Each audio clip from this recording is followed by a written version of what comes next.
ሰበር ዜና የኢትዮጵያ መከላከያ ሰራዊት ከፍተኛ ውግዘትና ተቃውሞ ገጠመው።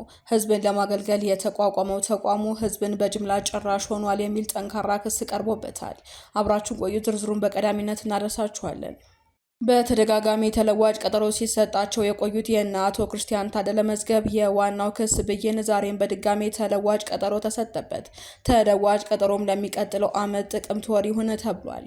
ተጨማሪ ያለን በተፈናቃይ መጠለያ ጣቢያዎች ረሃብ መከሰቱ ተሰማ። በትግራይ ክልል የሚገኙ የተፈናቃይ ጣቢያዎች ውስጥ 95 በመቶ የሚሆኑት ለምግብ እጥረት ተጋልጧል ተብሏል። መረጃውን ይዘናል። ኢትዮጵያ ተጨማሪ 3 ህዳሴ ግድቦችን ልትገድብ መሆኑ ተሰማ። ይህም በግብጽ ዘንድ አዲስ ስጋት ፈጥሯል ተብሏል። ተጨማሪ ያለን ከውጭ በተሰማ ሰበር መረጃ የሱዳን ጦር ኃይሎች የፈጥኖ ደራሽ ታጣቂዎችን ሙሉ በሙሉ ለመደምሰስ ከጫፍ ደርሰዋል ሲሉ ጠቅላይ ሚኒስትር ካሚል ኢድሪስ ተናገሩ። ዝርዝሩን ይዘናል። ጤና ይስጥልን የአዲስ አምባ ሚዲያ ቤተሰቦቻችን፣ ለሰዓቱ የመራረጥናቸውን አዳዲስ ጉዳዮች ይዘን ቀርበናል። ከመረጃዎቹ በፊት ቪዲዮን ላይክ በማድረግ ማድመጥ እንድትጀምሩ እየጋበዝን በቀጥታ ወደ መረጃዎቹ አለፍን። በቅድሚያ እናት ፓርቲ በአባይ ቅድስት አርሴማ ገዳም ላይ የተፈጸመውን የድሮን ጥቃት የሽብር የአጥፍቶ ጠፊ ተግባር ነው በማለት አወገዘ። በአማራ ክልል ደቡብ ወሎ ዞን ቦረና ወረዳ የሚገኘው የኢትዮጵያ ኦርቶዶክስ ተዋሕዶ ቤተክርስቲያን የአባይ ቅድስት አርሴማ ገዳም ላይ በተፈጸመው የድሮን ጥቃት የሰዎች ሕይወት ያለፈበትና በንብረት ላይ ከፍተኛ ጉዳት መድረሱን በመግለጽ እናት ፓርቲ ጥቃቱን አውግዟል። ፓርቲው ባወጣው መግለጫ ህዝብን ለማገልገል የተቋቋመው ተቋም ለህዝብ ጅምላ ጨራሽ እየሆነ ነው ሲልም ከሷል። ፓርቲው በዛሬው ዕለት ባወጣው ወቅታዊ መግለጫ እንዳመላከተው ጥቃቱ የተፈጸመው ሐምሌ 15 ቀን 2018 ዓ.ም ረፋድ 4 ሰዓት ላይ እንደሆነም ገልጿል። በጥቃቱ ምክንያትም 2 መነኮሳት እናቶች ወዲያውኑ ህይወታቸው አልፏል ያለ ሲሆን 14 እናቶች ደግሞ ከፍተኛ ጉዳት ደርሶባቸው በመካነ ሰላምና ደሴ ሆስፒታል ሕክምና እየተከታተሉ ይገኛሉ ብሏል። ፓርቲው አክሎም በገዳሙ የተከማቸ የዓመት ቀለብ እህልና ጥራጥሬ፣ ሙሉ በሙሉ ማዕድ ቤት፣ የውሃ ማጠራቀሚያና የፕላስቲክ ታንከሮች፣ የውሃ ማስተላለፊያ ቱቦዎችና ሌሎች ቁሳቁሶች ሙሉ በሙሉ መውደማቸውን አስታውቋል። ገዳማውያኑ ጥቃቱ ከመፈጸሙ በፊት የድሮን ድምጽ ሰምተውና ተመልክተው እንደነበር የገለጸው ፓርቲው እኛ ገዳማውያንን ቴክኖሎጂ ነው ብለን የምንፈራውና የምንጠራጠረው ነገር የለም በማለትም ስራቸውን ሲቀጥሉ ድንገት ቦምብ እንደወረደባቸውና በርካቶች መጎዳታቸው እንደነገሩ ፓርቲው ተመሳሳይ ድርጊቶች በታጣቂዎች ሽፋን በእምነት ተከታዮች አገልጋዮች ገዳማትን ላይ እየተፈጸመ ያለ ጥቃት ተራ ጥቃት፣ ስህተት ሳይሆን ስርዓታዊና ከጥላቻ ያመነጨ ነው ያለ ሲሆን እናት ፓርቲ ድርጊቱ በእምነት ተቋማት በገዳማት ላይ የሚፈጸም አጥፊ ስርዓት አልበኝነት የተሞላበት ተግባር ሲል የኮነነው ሲሆን መንግስት ኃላፊነቱን እንዲወስድም ጥሪ አቅርቧል። የእነ አቶ ክርስቲያን ታደለ መዝገብ የብይን መነበብ እንደገና ወደ 2019 ዓ.ም መሸጋገሩ ተሰማ። በሽብር ወንጀል ተጠርጥረው በእስር ላይ የሚገኙት የህዝብ ተወካዮች ምክር ቤት አባሉ አቶ ክርስቲያን ታደለ፣ አቶ ዮሐንስ ቧያሌውና ሌሎች ተከሳሾች መዝገብ ላይ ዛሬ ይሰጣል ተብሎ የተጠበቀው ዋና ብይን በድጋሜ ሳይሰጥ መቅረቱ ተገልጿል።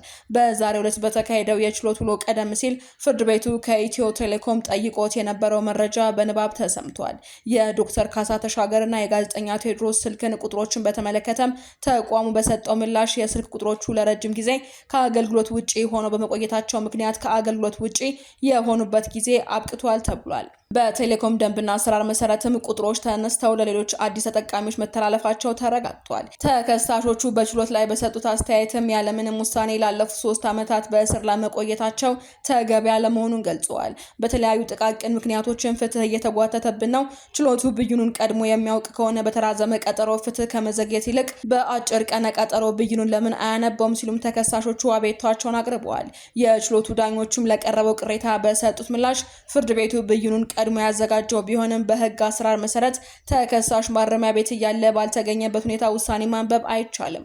ውሳኔ የማይነበበው ተከሳሹ ፍርድ ቤት አልመጣም ብሎ በእንቢተኝነት የቀረ እንደሆነ ብቻ መሆኑን የጠቀሰው ችሎቱ አንደኛ ተከሳሽ የተከበሩ አቶ ዮሐንስ ቧያሌው በህመም ምክንያት በመቅረታቸው ብይኑን ማንበብ እንደማይቻል ገልጿል። በዚህም መሰረት ታማሚው ተከሳሽ ተሽሏቸው በችሎት ሲገኙ ብይኑ የሚነበብ መሆኑ ተገልጾ ተከሳሾቹ መከላከያ ማስረጃ ያቀረቡ ወይንም በነጻ ይሰናበቱ በሚለው ነጥብ ላይ ብይን ለመስጠት ለጥቅምት 6 ቀን 2019 ዓ.ም ተለዋጭ ቀጠሮ ተሰጥቷል። ይህ በእንዲህ እንዳለ ከነሐሴ 1 እስከ መስከረም 30 ቀን ባሉት 2 ወራት የፍርድ ቤቶች የእረፍት ጊዜ በመሆኑ ፍርድ ቤቶች በከፊል ዝግ ሆነው እንደሚቆዩ ይታወቃል። በትግራይ የሚገኙ የተፈናቃይ ጣቢያዎች ውስጥ 95 በመቶ የሚሆኑት ለምግብ እጥረት መጋለጣቸው ሪፖርት አመላከተ።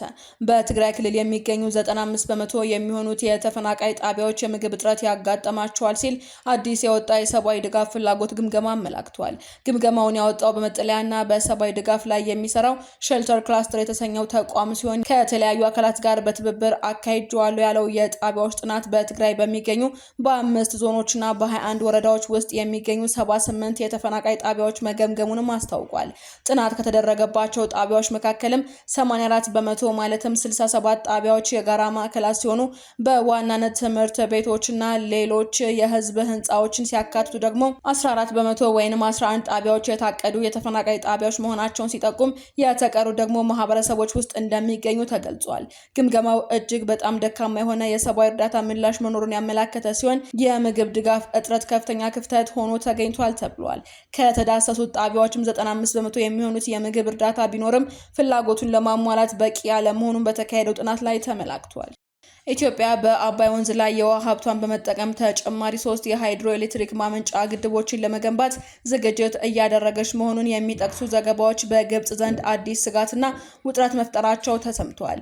የግብጽ የውሃ ባለሙያዎች አዳዲሶቹ ፕሮጀክቶች አገራቸው ያለችበትን የውሃ እጥረት ሊያባብሱት እንደሚችሉ በመግለጽም ያለ ቅድመ ስምምነትና ጥናት የሚከናወን ማንኛውም ግንባታ ተቀባይነት እንደሌለው አስታውቀዋል። የታቀዱት 3 አዳዲስ ግድቦች በአጠቃላይ እስከ 10 ጊጋዋት የኤሌክትሪክ ኃይል የማመንጨት አቅም ሊኖራቸው እንደሚችልም ዘገባዎቹ ያመላክታሉ። ኢትዮጵያ በበኩሏ የሃይድሮ ኤሌክትሪክ ልማቷ ለኢኮኖሚ እድገቷ ወሳኝ መሆኑንና በታችኞቹ የተፋሰሱ ሀገራት ላይ ጉዳት የማድረስ ዓላማ እንደሌላት እንዲሁም የውሃ ሀብቷን የመጠቀም ሙሉ ሉዓላዊነት መብት እንዳላትም ስትገልጽ ቆይታለች።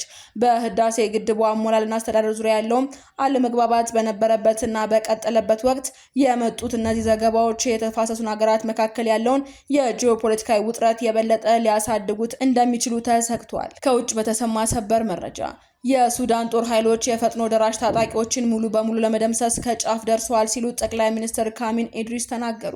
የሱዳን ጠቅላይ ሚኒስትር ካሚን ኢድሪስ የሱዳን ጦር ኃይሎች የአማጺውን ፈጥኖ ደራሽ ኃይል አርኤስኤፍ እና የውጭ ሀገር ቅጥረኞችን ሙሉ በሙሉ በመደምሰስ ጦርነቱን ለማጠናቀቅ ከጫፍ ደርሰዋል ሲሉ ተናግረዋል። ጠቅላይ ሚኒስትሩ አውዳሚው ግጭት በመጨረሻም ወደ ማብቂያው እየተቃረበ መሆኑን ያላቸውን ተስፋ ገልጸዋል።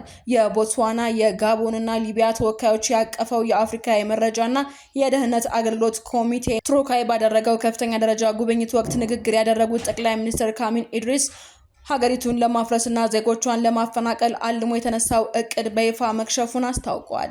የእቅዱ ሙሉ ሀሳብ ይችን ጥንታዊት ስልጣኔ ከህዝቧና ከሀብቷ ባዶ ማድረግ ነበር። እቅዱ ከሽፏል። አሁን ደግሞ ሱዳን ተመልሳለች ያሉት ካሚን ኢድሪስ በሀገሪቱ ውስጥ ዜጎች ወደ መደበኛ ሁኔታቸው እየተመለሱ መሆኑን ጠቁመዋል። በካርቱምና በሌሎች ክልሎችም ደርሶ የነበረውና የውድመት መጠን ያጎሉት ጠቅላይ ሚኒስትሩ ግጭቱን የውስጥ ትግል አድርገው የሚገልጹ ንግግሮችን ውድቅ በማድረግም ውጫዊ ጸብ አጫሪነት እንደሆነ ገልጸውታል። ዜናዎቻችን አበቃን። በሰላም ቆዩን።